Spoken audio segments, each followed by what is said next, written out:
الحمد لله رب العالمين. الحمد لله رب العالمين. الشيخ إمام محمد كلولي لا نبا من ملكنا عن من ملكوكا الدين سي أما فروا أفرافي أفراجي أعربو أيهوديا بلا جليفو نيتنا يغفلي الشيخ إمام محمد كلولي إنا فنيا فوي تشوم نمتلا كسكاكا وتوكلنا adamadi nala ida ibi bama ki jando iga bangini dona bangini don odi ko bela jeleni ki bama ka jiri don ki bama ka quran haya don ki bama ka laturu don ki bama ka yiri don otuma amba barake mogo yiwa saba mogo mbe ni ebe ibangi don do iba fo ni ti bangi don do ibi bato de fo anyana ni ala sonama ambi soro ka bangi yiri anache akona ko onyefu yana ambe islamo ambi klaka fo yara ka segala toujours que centre de santé kuna fento spécialement olu kama obe ambulo otumana fe ko lase lambe ba bele jele kilingilima ka klaka fo minu hakilu wasu soro otumana fe o fana ambulu furake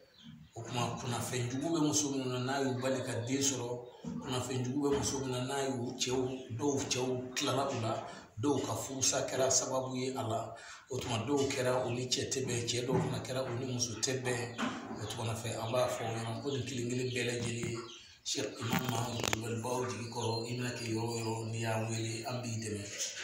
silameu be klaka seka katuguni ka foko jiya kono bi ambele jeli mahube mina miya so mi masoro oli na hobe otuma amba fo katla ka segala kamini ni kuma indamine domina ka kuma kono so ni fanka fo kana blabla mbe afaida uyira kono so ni fa mbesiga damine alaka mine kono so ni sina katabla kungolola anafana na shiula hala bonjo suno bugurila tuma fokata fo samba tuma ntindo o de binga nintise ka kedoni na uti amade islamo e mo baby e mo ko be du kono na papier table e mo ko be yoro na papier table ibe fe ni du tara peut-être ko be so o ni la so ma fe so mi ka boy ka so kono iba fo ko tout bismillah shula bilisi kilela bilisi uye udin toko do ko dambuma ye wulu mine wulu temine dambuma ye shula temine dambuma ida fone karsa ka temine ko ala ne wakira ni ala ne kira sona ibora bomina ibi senkati kaso toroti sona ala ne kira sona o ngolo dimi jugube mugobena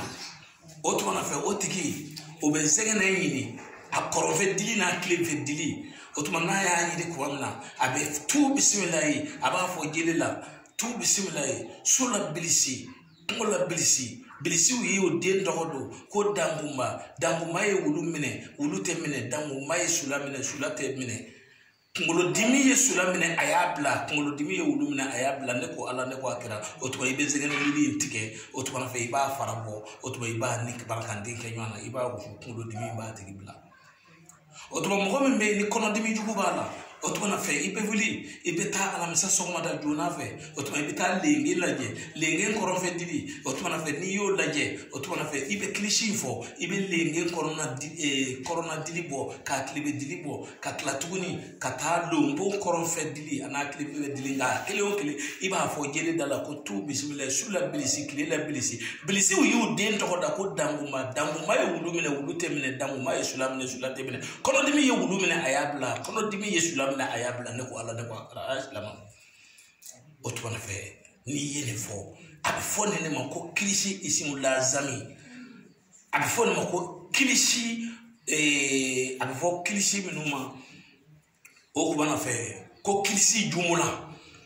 fen kemebe o fen kemena ma fu na karamo ke ne kilisi ma bele jelenke e ma mbe ga furusula I kamana bona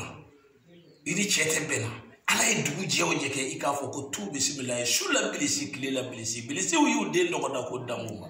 danguma ye wulu mine wulu temine danguma ye sula mine sula temine karsa ne furuche de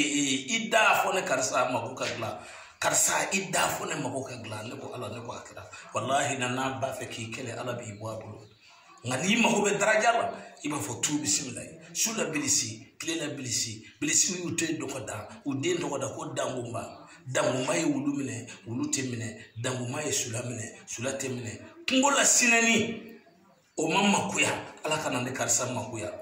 kungola kono sugoni o mamma kuya ne karsa kana makuya ne ko ala ne ko akira o to na fe ibeni foka to ge nyesalo wallahi na magoya min bila bara yorola magoya min bila cheka furula magoya min bila ni musuche magoya min bila shidala ala bi kuna dia ala na ala kira barkala o to ambade silamaw o to na fe allah tahfulusu kasulatu hayna hayyali lusi ambe sekaka والله من خير مما يستعون وأرئينه كما سللوا المكنون جزاء بما كانوا يعملون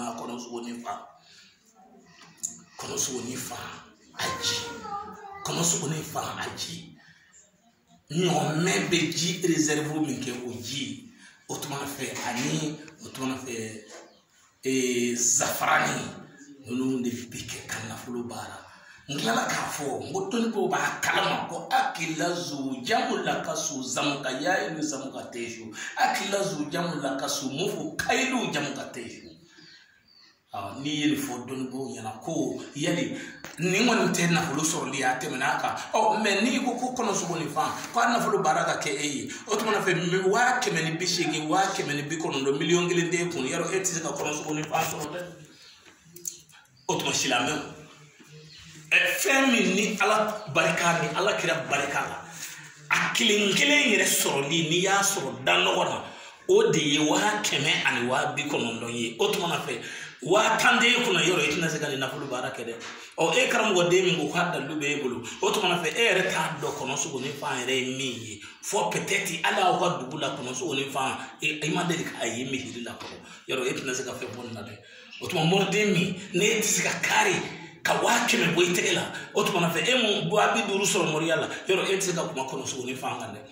otuma wa da lufle suratul waqi hakono otuma fe sigatala maliki yawmi dini fanado sigatala haji tala fasaquha amunza nasu kabda taqishu allah kama sala haji shaka bizo sama allah fajariti yati la yaqitaku baqa sama allah muhammadun nabulu mugudale l'Autriche fana Autriche afana